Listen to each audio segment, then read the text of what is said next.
Hello everyone, कैसे हो आप सब। आई होप आप सब अच्छे होंगे। आप सभी का स्वागत है हमारे पीजीटी साइकोलॉजी क्लास में।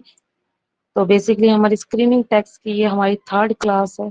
एमसीक्यू प्रैक्टिस सीरीज है, ये हमारी थर्ड डे रहेगा हमारा। जो भी चैनल पर नए हैं चैनल को सब्सक्राइब कर दे, टेलीग्राम ग्रुप को ज्वाइन कर ले। लिंक आपको कमेंट सेक्शन में मिल जाएगा। तो स्टार्ट करते हैं बिना किसी देरी की हमारी आज की क्लास। जो आज के जितने भी क्वेश्चन है वो कुछ एक पीवाईक्यू, कुछ एक एमसीक्यू, और जहां से पीवाई जो पीवाईक्यू है वो एचटेट और यूजीसी नेट से आप लोगों के लिए गए हैं। तो पहला क्वेश्चन ये रहा आपकी स्क्रीन पर। Who is consider the founder of a behaviourism, यानी कि बिहेवियरिज्म के फाउंडर कौन है। तो आप लोगों को इसका जवाब देना है। तो ऑप्शन नंबर बी जो है वो सही रहेगा। जॉन बी वाटसन, यानी कि जेबी वाटसन, ये कौन थे भाई? ये बिहेवियरिज्म के फादर थे, जिन्होंने एक बात बोली थी कि एक तो इन्होंने इंट्रोस्पेक्शन को रिजेक्ट किया था और कहा था देखो भाई, माइंड को हम स्टडी नहीं कर सकते, माइंड क्या है देख नहीं सकते हैं, और जिस चीज को देख नहीं सकते उसकी स्टडी भी पॉसिबल नहीं है। तो ये क्या लेकर आए थे? ये बिहेवियरिज्म लेकर आए थे कि बिहेवियर को हम देख सकते हैं और बिहेवियर को देखकर हम उसकी स्टडी भी पॉसिबल है। तो बेसिकली जो इन्होंने स्ट्रक्चरलिज्म वालों ने बात कही थी कि साइकोलॉजी क्या है, साइकोलॉजी एक चेतना का अध्ययन करती है। साइकोलॉजी क्या करती है? चेतना का अध्ययन करती है।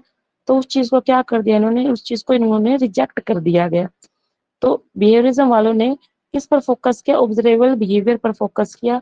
वॉटसन ने क्या रिजेक्ट कर दिया गया? इसके अंदर कौन कौन आते हैं? बीएफ स्किनर आता है, जिन्होंने बिहेवियरिज्म को और आगे बढ़ाया और ओपरेंट कंडीशनिंग भी दी इन्होंने। किसने दिए? बीएफ स्किनर ने दे रखे। और जैसे देखो, रीइंफोर्समेंट देने से क्या था? रिवॉर्ड दिया, रिवॉर्ड देने से परफॉर्मेंस कैसी होगी? बेटर आ गई। तो रिवॉर्ड देने से परफॉर्मेंस बेटर होगी, तो परफॉर्मेंस को ऑब्वियस सी बात हम देख रहे हैं, ऑब्जर्व कर रहे हैं। तो इनके अकॉर्डिंग क्या हो गया कि भाई साइकोलॉजी क्या है? साइकोलॉजी किस चीज की स्टडी करता है? स्टडी बिहेवियर की, बिहेवियर स्टडी करता है, स्टडी ऑफ बिहेवियर। ठीक है। क्वेश्चन नंबर हमारा सेकंड, क्वेश्चन नंबर सेकंड पे चलते हैं। क्वेश्चन नंबर सेकंड में पूछा गया कि which part of a brain regulate basic function such as breathing and heart beat, यानी कि ब्रेन का कौन सा ऐसा पार्ट है जो कि ब्रीथिंग और हार्ट बीट को कंट्रोल करता है, मतलब चलाता है, इन सब चीजों को फंक्शन करता है, रेगुलेट करता है। तो हमने अपनी क्लास में भी करा था। जो भी देखना चाहते हो वो पीछे चले जाए। शायद हमारी ये सेकंड क्लास है जहां हमने ब्रेन के बारे में थोड़ा बहुत डिस्कस कर रखा है। तो इसका सीधा सा आंसर है मेडुला ओब्लोंगेटा। ओब्लोगेटा जो है इसका आंसर आ जाएगा। क्यों आ जाएगा? क्योंकि ये कौन है? ये हमारी लाइफ स्पोर्टिंग एक्टिविटी को कंट्रोल करता है। स्पोर्टिंग एक्टिविटी को कंट्रोल करता है। इसके अंदर कौन कौन क्या क्या चीज पाई जाती है? Breathing, heart rate, blood pressure पाया जाता है। इन चीजों को ये कंट्रोल करता है। ठीक है। स्वेलिंग यानी निगलना, और कफ एंड स्नीजिंग भी इसके अंदर आ जाते हैं।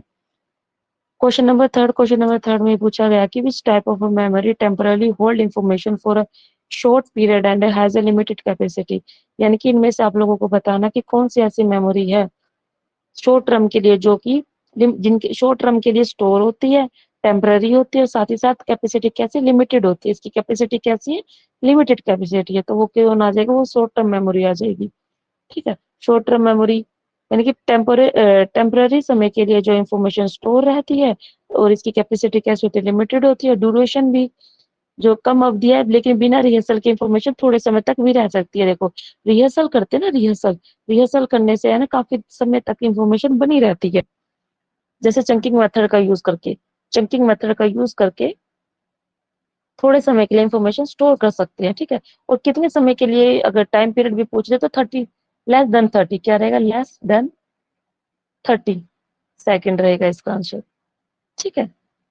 क्वेश्चन नंबर 4 में पूछा गया है which type of attention involve focusing on one stimulus while ignoring other stimulus, यानी ध्यान का कौन सा प्रकार एक उद्दीपक पर ध्यान केंद्रित करता है और अन्य उद्दीपकों को नजरअंदाज करता है। कहने का मतलब है कि देखो, आप जिस रूम में बैठे हो वहां पर बहुत सारे स्टिमुलस होंगे, वहां पर फैन भी होगा, टेबल भी होगा, बेड भी होगा, बहुत एक्स्ट्रा चीजें होगी।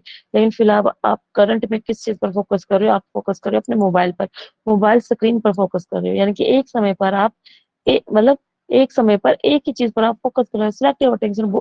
औरों को क्या कर रहे हो? अवॉइड कर रहे हो और एक चीज पर फोकस कर रहे हो। देखो, वन इंपॉर्टेंट स्टिमुलस पर फोकस करते, इग्नोर करते अदर डिस्ट्रैक्शन को। क्वेश्चन नंबर 5 में पूछा गया, एक सेकेंड। ठीक है। क्वेश्चन नंबर 5 में पूछा गया कि विच theory of motivation was proposed by Abraham Maslow, की कौन सी थ्योरी जो है अब्राहम मास्लो की मोटिवेशन, मतलब अब्राहम मास्लो ने मोटिवेशन की कौन सी थ्योरी दी थी? वो तो हायरार्की ऑफ नीड, हमने यूट्यूब चैनल, अपने ही यूट्यूब चैनल में बड़े ही अच्छे तरीके से हायरार्की ऑफ नीड थ्योरी कर रखी है, जिन्होंने नहीं कर रखी वो वहां जाके कर सकता है कंप्लीट। तो इन्होंने 5 नीड दी थी, 5 नीड यानी कि बेसिक से लेकर हायर हायर नीड दी है। ठीक है, बेसिक नीड ये रही, हायर लेवल नीड कौन सी हो जाएगी? ये नीचे वाली। वैसे तो ये ऊपर ऐसे होता ना, ऐसे फिजियोलॉजिकल नीचे आते हैं और सेल्फ एक्चुअलाइजेशन इधर, ये हायर नीड और ये लोअर नीड हो जाएगी। क्वेश्चन नंबर 6 में पूछा गया कि which concept refer to changing one's behaviour और ओपिनियन मैच द ग्रुप, यानी कि ऐसा कौन सा कॉन्सेप्ट है जो जिसके अंदर व्यक्ति के व्यवहार के और उसके ओपिनियन में चेंज हो जाता है, और किसके अकॉर्डिंग करता है? अपने ग्रुप के अकॉर्डिंग। जिस ग्रुप का वो हिस्सा होता है ना, उस ग्रुप के अकॉर्डिंग अपने ओपिनियन बना लेता है, अपना बिहेवियर बना लेता है। तो उसको क्या बोलते हैं? उसको बोला जाता है कंफर्मिटी। कंफर्मिटी क्या होती है? जब हमारे विचार, हमारे फीलिंग्स, अपने थॉट्स, अपने बिलीव को किसके अकॉर्डिंग करते हैं? अपने ग्रुप और सोशल नॉर्म के अकॉर्डिंग रखते हैं, समान रखते हैं। सबसे अच्छा एग्जाम्पल ये रहेगा आप लोगों के लिए कि किसी की बर्थडे पार्टी पर हम गए और सभी फ्रेंड्स क्या कर रहे हैं? सभी फ्रेंड्स ऑर्डर कर रहे हैं पिज्जा को। सब चाहते हैं पिज्जा खाए, लेकिन हमारा मन नहीं है खाने का पिज्जा। हम क्या चाहते हैं? चाउमीन खाना चाहते हैं या नूडल्स खाना चाहते हैं। तो इससे क्या होगा कि आप लोग वो व्यक्ति ये सोचेगा कि देखो सभी तो पिज्जा खा रहे हैं, चलो कोई बात नहीं, मैं भी खा लेता हूँ पिज्जा, कोई बड़ी बात नहीं है। तो वो अपनी इच्छाओं को मार देगा, और जैसे सामने लोगों ने जैसा ओपिनियन बनाना है, जैसा डिसीजन लिया है, वैसा ही सेम डिसीजन लेगा। ये क्या हो जाता है? कंफर्मिटी। तो याद रखना, यहाँ पर कोई आपको डायरेक्ट कह नहीं रहा है, कोई रिक्वेस्ट नहीं कर रहा है आप लोगों के सामने कि भाई आप लोगों को तो खाना ही पड़ेगा पिज्जा। वो तो आप लोग की खुद की इच्छा है, जिससे आप ये बिहेवियर दिखा रहे हो। क्वेश्चन नंबर 7 में पूछा गया कि Carl Roger is the best known for which type of therapy, यानी कार्ल रोजर्स कौन सी थ्योरी से रिलेट है, किसके लिए फेमस है? वो है क्लाइंट सेंटर थेरेपी से रिलेटेड है। तो client centre therapy Carl Rogers के द्वारा दी गई है, बहुत ज्यादा इंपॉर्टेंट है, 5 स्टार में देना चाहूंगी इसको। किससे रिलेटेड करते हैं? ये किस अप्रोच से रिलेटेड है? कार्ल रोजर ह्यूमनास्टिक अप्रोच से रिलेटेड है। इनके अकॉर्डिंग इन्होंने जो कॉन्सेप्ट दिया है ना, वो दिया है एम्पैथी। एम्पैथी क्या होता है? दूसरे के जूते में पैर रख कर देखना, इनकी जैसा सामने वाला फील कर रहा है सेम टू सेम वैसा ही फील करना, सेम टू सेम वैसा ही फील करना एम्पैथी कहलाता है। अनकंडीशनल पॉजिटिव रिगार्ड, यानी कि बिना किसी शर्त के एक्सेप्ट करना क्लाइंट को, जैसा क्लाइंट आप लोगों के सामने आया वैसा उस क्लाइंट को एक्सेप्ट करना, काला हो, गोरा हो, छोटा हो, बड़ा हो, लंबा हो, कोई ऐसा भी हो, उसको एक्सेप्ट करना बिना किसी शर्त के। Unconditional positive. जेन्युइननेस के साथ साथ एक आता है कंग्रुएंस भी आता है। कंग्रुएंस क्या होता है? कि आइडल सेल्फ और रियल सेल्फ के बीच में बैलेंस करना। आइडल सेल्फ और रियल सेल्फ में क्या होना? सेल्फ में बैलेंस होना। बैलेंस कब होता है? आइडियल सेल्फ क्या होती है? जब आप कुछ बनना चाहते हो, जैसे आप टीचर बनना चाहती हो, आपका अदर सेल्फ है, आपकी एक अदर आइडियल सेल्फ है जो आप बनना चाहते हो टीचर। लेकिन रियल सेल्फ क्या है? जो वास्तविकता में आप हो, एक्चुअल में अभी क्या आप तैयारी करो, अभी बने नहीं हो। अगर इन दोनों के बीच में बैलेंस है ना, तो कॉन्ग्रुएंस की स्टेज मानी जाती है। लेकिन बैलेंस नहीं है तो वो इनकॉन्ग्रुएंस की स्टेज मानी जाती है। ठीक है, तो ये इनके कॉन्सेप्ट रहेंगे। क्वेश्चन नंबर 8 में पूछा गया जिन पर्जे की थ्योरी से 5 स्टार देना चाहूंगी इसको भी मैं। तो 5 स्टार इसको मिल गया है कि ये बताना कि कौन सी जो है इनकी स्टेज लॉजिकल थिंकिंग करते कंक्रीट ऑब्जेक्ट और इवेंट के बारे में। तो कंक्रीट ऑब्जेक्ट की बात करें तो कंक्रीट ऑपरेशन स्टेज के अंदर ही बात करते। कंक्रीट मतलब कोई भी मूर्त मूर्त होता है ना, मूर्त चिंतन करना, मूर्त तार्किक चिंतन कहाँ पर करता है? और कंक्रीट में। ये पहले मैं क्वेश्चन गलत करवा चुकी, इसलिए मैं दोबारा ये क्वेश्चन डाला। पता नहीं कहाँ दिमाग चल रहा होगा मेरा, जहां मैंने फॉर्मल कर दिया। फॉर्मल में आता है एब्स्ट्रैक्ट, आता है क्या? आता है एब्स्ट्रैक्ट। बच्चा क्या करता है? बच्चा एब्स्ट्रैक्ट थिंकिंग करता है। और किस एज में आता है ये? फॉर्मल, जैसे एडोलेसेंस की एज में आता है जब बच्चा। हाइपोथेटिकल रीजनिंग आता है जहां पर, ठीक है, ये सारी चीजें फॉर्मल स्टेज में आती है। तो आंसर क्या रहेगा? आंसर इसका कंक्रीट ही रहेगा, कंक्रीट रहेगा इसका आंसर। ठीक है, नेक्स्ट क्वेश्चन, क्वेश्चन नंबर 9 में है कि जनरल एडेप्टेशन सिंड्रोम किसके द्वारा दिया गया था? इसका आंसर है हेंसिले के द्वारा दिया गया था। तो हेंसिले के ये जनरल एडेप्टेशन सिंड्रोम दिया था। इन्होंने क्या प्रपोज किया था? जनरल एडेप्टेशन सिंड्रोम दिया था। क्या एक्सप्लेन किया था? कि हमारी जो बॉडी है ना, वो रिस्पॉन्स करती है, वो प्रतिक्रिया करती है किसके ऊपर? वो प्रोलोंग्ड स्ट्रेस। प्रोलोंग्ड स्ट्रेस ऐसा स्ट्रेस जो लंबे समय तक बना आ रहा है, तो उसके बारे में इन्होंने पूरा के पूरा स्टेजेस बताई थी कि हमारे जो रिस्पॉन्स करने की प्रक्रिया है ना, रिस्पॉन्स करने का जो प्रोसेस है, वो 3 स्टेजेस से होकर गुजरता है। वो पहला स्टेप रहेगा हमारा अलार्म रिएक्शन। एग्जाम्पल लेकर चलते हैं, डॉग वाला एग्जाम्पल के सामने डॉग है, तो डॉग को देखकर हम क्या होगे, ये हमारे लिए चेतावनी की अवस्था होगी। तो डॉग को देखकर क्या होगा, डर डर की अनुभूति हुई, डर गई, भाई फियर आ गया। फियर जैसे है, सिंपैथेटिक नर्वस सिस्टम एक्टिवेट हो गया और बॉडी से हार्मोन्स रिलीज होना स्टार्ट होगी। कौन से, एपिनेफ्राइन और नॉन एपिनेफ्राइन।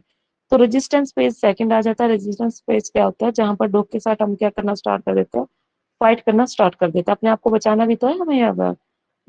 तो यहाँ पर क्या करते हैं, डॉग के साथ फाइट करना स्टार्ट कर देते हैं। चल चल यहाँ से जाओ। डर भी रहा है इंसान और फाइट भी कर रहा है, दोनों काम कर रहा है।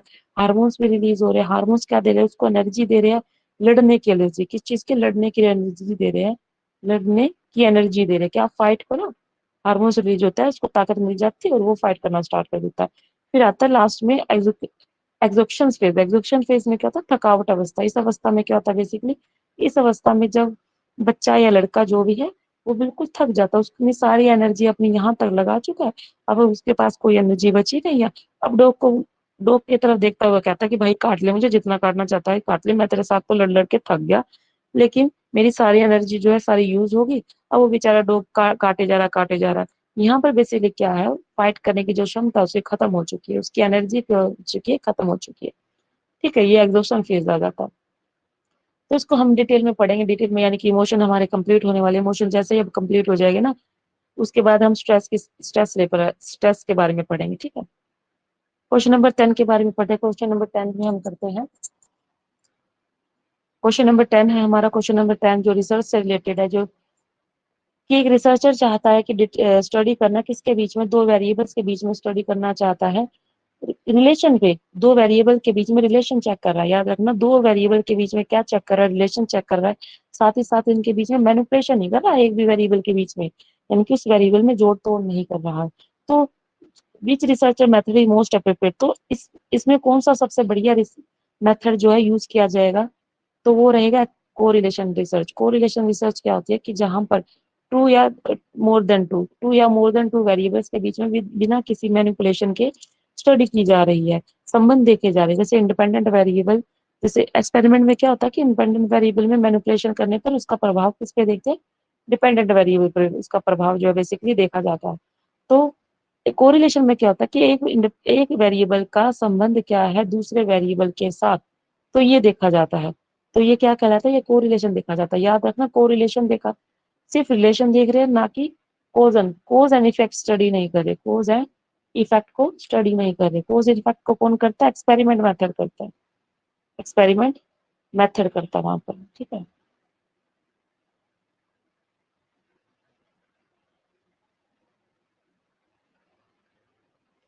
क्वेश्चन नंबर 11 में है कि which property for of a psychological test indicate that it measure what it is intend to measure, यानी कि कौन सा ऐसा टेस्ट है जो जिस चीज के लिए बनाया गया उसी चीज को मेजर कर रहा है, यानी कि वास्तविकता वही मापता है जिसे मापने के लिए उसे बनाया गया। तो सीधा सा आंसर हो जाएगा वैलिडिटी। वैलिडिटी क्या चीज होती है, जिस चीज के लिए जो टेस्ट बना रही है ना, जिस चीज को मेजर करने के लिए उसी चीज को मेजर कर, जैसे इंटेलिजेंसी का टेस्ट बनाया, तो इंटेलिजेंस का टेस्ट बना रहे हो तो इंटेलिजेंस को ही मेजर कर रहा है, तो क्या बोलेंगे उसकी वैलिडिटी क्या है, उसकी हाई वैलिडिटी है। लेकिन कई बार क्या होता है कि टेस्ट तो बनाया इंटेलिजेंसी का, लेकिन वो किस चीज को मेजर कर रहे हैं, पर्सनैलिटी को मेजर कर रहे हैं। इंटेलिजेंसी का टेस्ट बनाया, मेजर किस चीज को कर रहा है, पर्सनैलिटी को कर रहा है, तो क्या बोलेंगे इसकी वैलिडिटी क्या है, लो वैलिडिटी है, लो वैलिडिटी हो जाएगी। ठीक है, क्वेश्चन नंबर 12 में पूछा गया कि Kurt Lewin is the best known for which concept in psychology, यानी कि कर्ट लेविन के मनोविज्ञान में किस अवधारणा के सबसे फेमस किस में है, सबसे फेमस किस में आता है, वो है फील्ड थ्योरी। फील्ड थ्योरी इनकी काफी फेमस थ्योरी है। कर्ट लेविन ने क्या माना कि जो भी ह्यूमन है ना, वो बिहेव कहाँ से निकल कर आता है, तो वो फंक्शन होता है किसका, पर्सन का और उसका एनवायरमेंट का। जब पर्सन और एनवायरमेंट में जब मिलते हैं ना, तब क्या निकल कर आता है, व्यक्ति का व्यवहार निकल कर आता है। किसने बोला, कर्ट लेविन ने बोला। साथ ही साथ किसकी बात करी है इन्होंने, इन्होंने लाइफ स्पेस की बात करी है। ऐसा तो नहीं पढ़ रहा है, पर्सन और उसका एनवायरमेंट, ये होता है क्या निकल कर आता है, बिहेवियर निकल आता है। तो उसके चारों तरफ कौन घिरे हुए, व्यक्ति का लाइफ स्पेस घेरे हुए है। यहाँ पर क्या होता है, फौरन हल हो जाता है। इसकी आपकी थ्योरी कराऊंगे बड़े अच्छे तरीके से, पर्सनैलिटी में करेंगे, तब हम डिटेल में करेंगे वहां पे। ठीक है,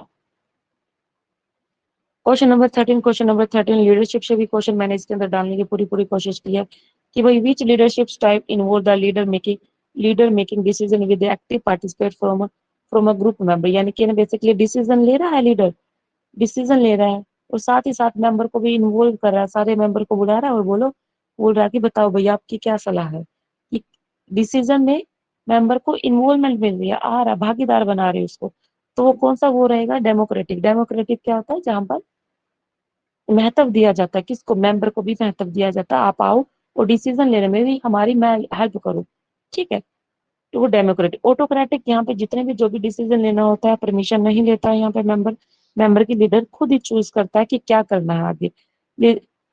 लेजर्स यानी कि फेयर लेजर्स यानी है हक स्टेट में क्या होता है कि मेंबर को अधिक स्वतंत्रता मिल जाती है, यहाँ पर जितने भी मेंबर्स होते हैं ना बहुत ज्यादा स्वतंत्रता मिलती है, उसको डिसीजन लेना तो खुद के दम पर लेना था, सारे मेंबर जो होते हैं ना खुद से डिसाइड करते हैं उन्हें क्या करना है, उनका बॉस या उसका लीडर कोई कुछ डायरेक्शन नहीं देना, उनको लीडर क्या करता है, खुद ही छोड़ देता है उनके ऊपर काम, भाई आप लोग जो भी है खुद कर लो, कुछ देख लो क्या कुछ रहेगा, ठीक है। और लास्ट रहेगा ब्यूरोक्रेटिक। ब्यूरोक्रेटिक लीडरशिप में क्या होता है, बेसिकली जो फिक्स रूल को फॉलो करे, जो रूल्स को मद्देनजर देखते हुए फॉलो करो, प्रोसीजर को फॉलो करो, जो पूरे पूरे प्रोसीजर को फॉलो करता है, पालन करता है, तो वो वाली लीडरशिप हो जाएगी, ठीक है। क्वेश्चन नंबर 14 में क्या रहेगा, which factor is most directly related to maintaining health behaviour, आप लोगों को बताना कि कौन सा ऐसा फैक्टर है जो कि हेल्थ बिहेवियर को मेंटेन करके रखता है, तो हेल्थ की बात हो रही है तो सीधा सा आंसर इसका क्या बन जाता है, हेल्थ बिलीफ बन जाता है। बाकी ये तो लर्निंग से, ये इंटेलिजेंस से, ये परसेप्शन से आ जाएगा, तो ये तीनों वैसे नहीं होंगे। हेल्थ बिलीफ मॉडल हमने करा था, और हेल्थ साइकोलॉजी किस चीज के बारे में स्टडी करती है, बेसिकली चारों दिशाओं में, यानी कि चारों तरफ से हेल्दी होना इंसान, तभी हेल्थ कहलाता है, हेल्थी हेल्थी कहलाता है। हेल्थी कब कहलाता है, जब उसका साइकोलॉजिकल वेलबींग हो, उसका फिजिकल फिजिकल हेल्थ अच्छी हो, उसकी सोशल हेल्थ उसकी अच्छी हो, तो ये सारे मिलाकर सब, तभी उसको एक स्वस्थ व्यक्ति माना जाता है, क्या माना जाता है, तभी उसको क्या माना जाएगा, स्वस्थ व्यक्ति माना जाएगा। आज का लास्ट क्वेश्चन लगाओ भाई, who develop the theory of reason action, ये अभी का 4 जुलाई को जो एग्जाम हुआ था ना आपका 2026 में, तब का क्वेश्चन है। तो ये नई नई थ्योरी है, नई नई थ्योरी यानी कि 2024 में भी कई नई थ्योरी आई है, 2025 के अंदर भी कई थ्योरीज नहीं आई है, हम उनको भी कवर करने की पूरी पूरी कोशिश करेंगे। तो थ्योरी ऑफ रीजन एक्शन किसके द्वारा दी गई थी, एजिन और फिशबिन के द्वारा दी गई थी। तो इस थ्योरी में बेसिकली क्या पूछा गया, वैसे तो मैं डिटेल में कराऊंगी, जितने भी ये सारी थ्योरी है नई वाली सबको हम डिटेल में करेंगे। तो थ्योरी ऑफ रीजन एक्शन इस चीज को एक्सप्लेन करते हैं कि पर्सन का बिहेवियर इज मेनी इन्फ्लुएंस होता है बिहेवियर इंटेंशन से, यानी व्यवहार करने के इरादे से उसका व्यवहार जो है प्रभावित होता है, व्यक्ति का व्यवहार किससे प्रभावित होता है, उसके बिहेवियर इंटेंशन से।